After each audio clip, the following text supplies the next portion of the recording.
Friends, நம்ம இன்றைக்கி பார்க்க போகிற டாபிக் என்னென்னா, அழகப்பா யூனிவர்சிட்டி தொலைதூர கல்வியில் பிகாம் ஃபஸ்ட் இயர் ஃபஸ்ட்டு செமஸ்டரில் நிதிநிலை கணக்கில் ஒற்றைப்பதிவு மற்றும் இரட்டைப்பதிவு ரெண்டும் என்ன அதுக்குள்ளே வேறுபாடு என்ன, இது வந்து பக்கம் 9 ஸ்டார்ட் ஆகுது. அதை நம்ம பார்ப்போம்.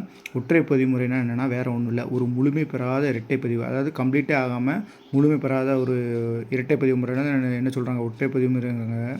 இது வந்து ஒரு தனியால் மற்றும் சிறு குறு வணிகங்கள் பண்ணுறவங்க வந்து இதை பதிஞ்சிக்கலாம், இதை வந்து யூஸ் பண்ணிக்கலாம். அதாவது இது வந்து பெரும்பாலும் ரொக்க நடவடிக்கை மட்டும்தான் பதியப்படும். சரியா, தங்களோட வசதிக்காக முக்கியமான பதிவுகளை மட்டும் பதிஞ்சிக்கலாம் அப்படிங்கிற மாதிரி சொல்கிறாங்க. இதில் வந்து அதாவது நம்பகத்தன்மை வந்து இருக்காது. இது வந்து சிறு குறு வியாபாரிகளுக்கு ரொம்ப யூஸ்ஃபுல்லாக இருக்கும். ஆனால் பெரிய நிறுவனங்கள், பெரிய வியாபாரிகளுக்கு வந்து செட் ஆகாது. அப்போ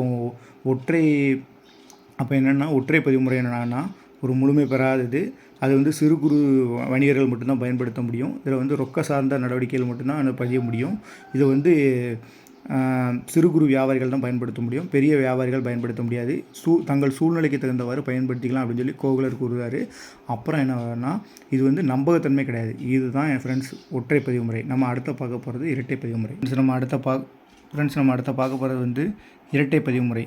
இரட்டைப்பதிவு முறைனா என்னென்னா, 15ஆம் நூற்றாண்டில் வெனிஸ் நகர வியாபாரிகளால் உருவாக்கப்பட்டது. இரட்டைத்தன்மை முறைனா என்னென்னா, இது வந்து பெரும்பாலும் எல்லாமே இரட்டைத்தன்மை தான் கொண்டிருக்கும். இது வந்து நம்பலாம், இது வந்து நம்ம வந்து அக்யூரேட்டாக இருக்கும் அப்படிங்கிற மாதிரி சொல்கிறாங்க. இரட்டைத்தன்மை முறை வந்து என்னென்னா, ஒன்று யாராவது இப்போ ஒரு பொருளை ஒரு ஆள் கொடுக்கும் அப்படின்னா, ஒருத்தர் பொருளை இழந்திருக்கணும், இன்னொருத்தர் பொருளை வாங்கிடணும், ரெண்டு தன்மையும் பதியப்படும். இதான் இரட்டைத்தன்மை முறை. சரியா, இரட்டைத்தன்மை முறை என்னப்போம், வெனிஸ் நகர வியாபாரிகளால் 15ஆம் நூற்றாண்டில் தொடங்கப்படுது என்று நம்பப்படுகிறது. அப்புறம் என்னென்னா, இது வந்து ரெண்டு தன்மை, விற்றவனும் வாங்கினவனும் அப்படி அந்த ரெண்டு தன்மையும் கரெக்டாக பதியப்படுது. இதை வந்து நம்ம நம்பி கரெக்டாக இது பண்ணலாம். இது வந்து நமக்கு ரொம்ப கை கொடுக்கும் அப்படிங்கிற மாதிரி சொல்கிறாங்க. இதான் இரட்டைப்பதிவு முறை. அப்போ ஒற்றைப்பதிவு முறைனா சிறிய வியாபாரிகள் பயன்படுத்துவாங்க, இரட்டைத்தன்மைனா பெரிய வியாபாரிகள் எல்லாருமே என்ன பண்ணுவாங்க, பயன்படுத்துவாங்க. இதுதான் ரெண்டு ஒற்றைப்பதிவு முறைனா என்னென்னு பார்த்தோம், இரட்டைப்பதிவு முறை என்னென்னு பார்த்தோம். இப்போ ரெண்டுக்குள்ளே வேறுபாடு என்னென்னு பார்க்க போகிறோம். இரட்டைப்பதிவு முறை மற்றும் ஒற்றைப்பதிவு முறைக்குள்ளே வேறுபாடு அதை பார்க்கலாம். அதாவது இரட்டைப்பதிவு முறை மற்றும் ஒற்றைப்பதிவு முறைக்குள்ள வேறுபாடு என்னென்னா, இரட்டைப்பதிவு முறை வந்து ரெண்டு அம்சம் கொடுத்து, வாங்கினவனையும் பதியும், விற்றவனையும் பதியும். ஆனால் ஒற்றைப்பதிவு முறை வந்து அப்படி கிடையாது. இரட்டைப்பதிவு பரிவர்த்தனையில் வந்து எல்லா டேட்டாவும் பதியப்படும். ஆனால் ஒற்றை பரிவர்த்தனையில் அப்படி கிடையாது.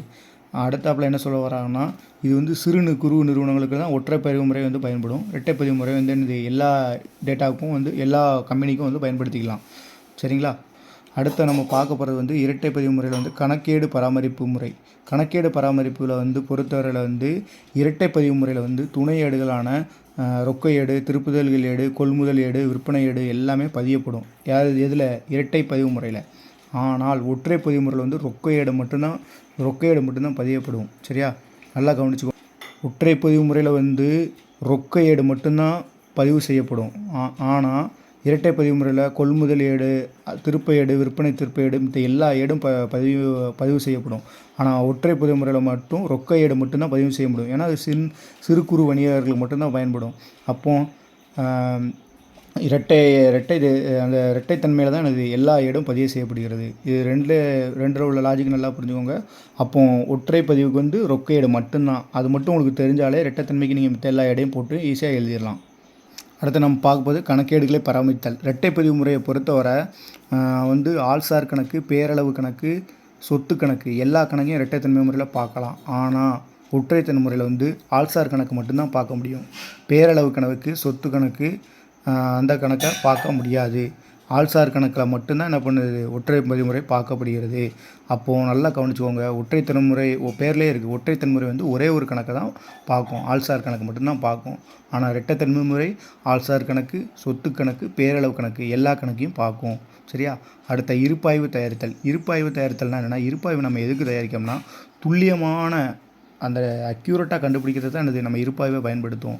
இருப்பாய்வு தயாரிக்கிறதுக்கு நமக்கு தேவை வந்து என்னென்னா இரட்டைத்தன்மை முறை. அதாவது அக்யூரேட்டாக இருக்கிற அந்த இரட்டைத்தன்மை முறையில் தான் எல்லா டேட்டாவும் இருக்கும். ஆனால் ஒற்றைத்தன்மை முறையில் வந்து எல்லா டேட்டாவும் இருக்காது, ஒரு தன்மை மட்டும்தான் இருக்கும். அப்போ இருப்பாய்வு தயாரிக்க ரொம்ப பயன்படுது வந்து என்னதுன்னா இரட்டைத்தன்மை முறை தான். ஒற்றைத்தன்மை முறை வந்து அதை செய்வது கிடையாது. அதனால் இரட்டைத்தன்மை முறை இருப்பாய்வு தயாரிக்க பயன்படுகிறது அப்படிங்கிறாங்க. அடுத்த லாபம் மற்றும் நிதிநிலையின் துல்லியம். அதாவது லாபம் ஒரு வியாபாரத்தில் லாபமோ நட்டமோ நம்ம கண்டுபிடிக்கணும்னா நமக்கு லாப நட்ட கணக்கு தேவை. அதுக்கு வந்து நிதிநிலை அறிக்கை கணக்கு தயாரிக்க இரட்டைத்தன்மை தான் தேவைப்படும். அப்போ இரட்டைத்தன்மை முறை தான் நம்ம என்ன பண்ணுவோம், பயன்படுத்துவோம். இரட்டைத்தன்மை முறை இருந்தால் தான் நம்ம லாபம் நட்டத்தை தயாரிக்க முடியும். ஒற்றைத்தன்மை முறையை வச்சு நம்ம இதில் ஒன்றுமே பண்ண முடியாது அப்படிங்கிற மாதிரி சொல்கிறாங்க. ஓகேவா. அடுத்த பயன்பாடு, ஒற்றை பதிவு முறை வந்து சிறிய நிறுவனங்களால் மட்டுமே பயன்படும். இப்போ ஆனால் பெரிய நிறுவனங்களால் பயன்படுத்த முடியாது அப்படிங்கிற மாதிரி சொல்கிறாங்க. ஆமாம், ஏன்னா அதில் ஒரு தன்மை தான் பயன்படுத்தப்பட்டிருக்கும். முக்கியமான டேட்டா மட்டும் தான் பயன்படுத்தியிருக்கும். எல்லா தகவலும் இருக்காது. ஓகேவா. இதுதான் ஒற்றைத்தன்மை முறை மற்றும் இரட்டைத்தன்மை ரெண்டுக்குள்ளே வேறுபாடு. ஃப்ரெண்ட்ஸ், நம்ம இப்போ பார்த்த டாப்பிக்கில் ஒற்றை பதிவு முறை, இரட்டை பதிவு முறை ரெண்டுக்குள்ளே வேறுபாடு சிம்பிளாக இன்னொரு வாட்டி சொல்கிறேன். அதாவது ஒற்றை பதிவு முறை வந்து ஒரு நடவடிக்கை தான் பதிவு செய்யப்படும். முக்கியமான நடவடிக்கை மட்டும்தான் பதிவு செய்யப்படும். ஒற்றை பதிவு முறையில் வந்து ஆள்சார் கணக்கு மட்டும்தான் என்ன பண்ணுவாங்க, பதிவு செய்யப்படும். அதேமாதிரி நம்ம சூழ்நிலைக்கு தகுந்த மாதிரி நம்ம எப்படினாலும் மாற்றிக்கலாம் அப்படின்னு சொல்லி கோவலர் சொல்கிறாரு. அப்புறம் ஒற்றை பதிவு முறை வந்து என்னென்னா சிறு குறு வியாபாரிகள் தான் பயன்படுத்துவாங்க. பெரிய நிறுவனங்களால் பயன்படுத்த முடியாது. ஒற்றை குறிப்பு, அதாவது ஒற்றை பதிவு முறை வச்சு நம்ம இருப்பாய்வு அப்புறம் லாப நட்ட கணக்கு எதுவுமே தயாரிக்க முடியாது. அதனால் என்ன பண்ணுவாங்க, இரட்டை பதிவு முறையை வச்சு தான் நம்ம எல்லாம் தயாரிக்கிறதுனால நம்ம எல்லாத்துலேயுமே அதான் யூஸ் பண்ணுவோம் அப்படிங்கிறாங்க. இப்போ இரட்டை பதிவு முறை வச்சு பெயரளவு கணக்கு, ஆள்சார் கணக்கு, சொத்து கணக்கு எல்லா கணக்கையும் நம்ம தயாரிக்கலாம். ஆனால் ஒற்றை பதிவு முறை வந்து ஆள்சார் கணக்கு மட்டும்தான் தயாரிக்க முடியும்.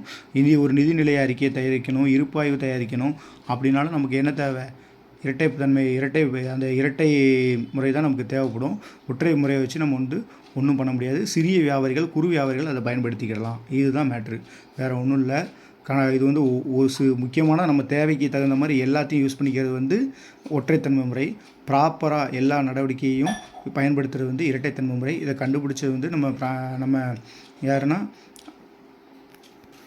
வெனிஸ் நாட்டை சேர்ந்தவர்கள் 15ஆம் நூற்றாண்டில் கண்டுபிடிச்சதாக நம்பப்படுது. ரெண்டுக்குள்ளே வித்தியாசம் தான். இது ஒரு நடவடிக்கை பயன்படுது, முக்கியமான நடவடிக்கை பயன்படுது. அதில் ரெண்டுமே பயன்படுகிறது. இதை வச்சு நம்ம என்ன பண்ணிக்கலாம், எழுதிக்கலாம். ஃப்ரெண்ட்ஸ், நம்ம இப்போ ரெண்டுக்குள்ளே வேறுபாடை வந்து நான் ஒரு சின்ன இதாக ஈஸியாக எழுதியிருக்கேன். இதை பார்த்தீங்கன்னா உங்களுக்கு ஒரு ஐடியா கிடைக்கும். அதாவது ஒற்றைத்தன்மை முறை வந்து ஒரு தன்மையை மட்டுமே கொண்டது, அது ஒரு பாயிண்ட்டு. அதேமாதிரி அப்போ ரெட்டைத்தன்மை முறை இங்கே வந்து 2 தன்மை கொண்டது. அப்போ ஒரு பாயிண்ட்டு முடிஞ்சு போச்சு. அடுத்த ரெண்டாவது வந்து என்னென்னா சிறு வணிகர் மட்டும் பயன்படுத்துகிறது வந்து ஒற்றைத்தன்மை முறை. எல்லா வணிகரும் பயன்படுத்துவது வந்து இரட்டைத்தன்மை முறை. சரியா. மூணாவது வந்து என்னென்னா ஒற்றைத்தன்மை முறை வந்து நம்பகத்தன்மை அற்றது. சரியா. இரட்டைத்தன்மை முறை வந்து நம்பலாம். அப்போ 3 பாயிண்ட் முடிஞ்சு போச்சு. 4வது பாயிண்ட் என்னென்னா ஆள்சார் கணக்கு மட்டும்தான் ஒற்றை பதிவு முறையில் செய்ய முடியும். இரட்டை பதிவு முறையில் பேரளவு கணக்கு, ஆள்சார் கணக்கு, சொத்து கணக்கு எல்லா கணக்கும் நம்ம என்ன பண்ணலாம், பார்க்கலாம். அப்போ 4 பாயிண்ட் முடிஞ்சிட்டு. 5வது பாயிண்ட் வந்து இருப்பாய்வு வந்து ஒற்றை பதிவு முறையில் தயாரிக்க முடியாது. ஆனால் இரட்டை பதிவு முறையில் வந்து இருப்பாய்வு தயாரிக்கலாம். அடுத்த லாப நட்ட கணக்கு தயாரிக்க, நிதிநிலையை அறிக்கையை தயாரிக்க ஒற்றை பதிவு முறையை வச்சு ஒன்றும் பண்ண முடியாது. ஆனால் இரட்டைத்தன்மை முறையை வச்சு நிதிநிலை அறிக்கை தயாரிக்கப்படும். அப்போது 6 பாயிண்ட் முடிஞ்சு போச்சு. 7வது பாயிண்ட் ரொக்கப்பதிவு மட்டும்தான் இதில் பதியப்படும். இதில் ஒற்றை பதிவு முறையில். இங்கே வந்து என்னென்னா இவ்வாறு கிடையாது, எல்லாமே பதியப்படும். அடுத்த 8வது வந்து சில முக்கிய தகவல் மட்டுமே பதியப்படுகிறது. இரட்டைத்தன்மையில் என்ன பண்ணுறாங்க, எல்லா தகவலும் பதியப்படுகிறது. அடுத்த 9வது வந்து முழுமை பெறாத இரட்டைத்தன்மை தான் என்ன சொல்கிறோம், ஒற்றைப்பதிவுன்னு சொல்கிறோம். முழுமை பெற்ற இரட்டைப்பதிவு முறை தான் இரட்டைப்பதிவு முறைன்னு சொல்கிறோம். அடுத்த 10வது வந்து நீண்ட கால பயன் தராது எது ஒற்றைப்பதிவு முறை.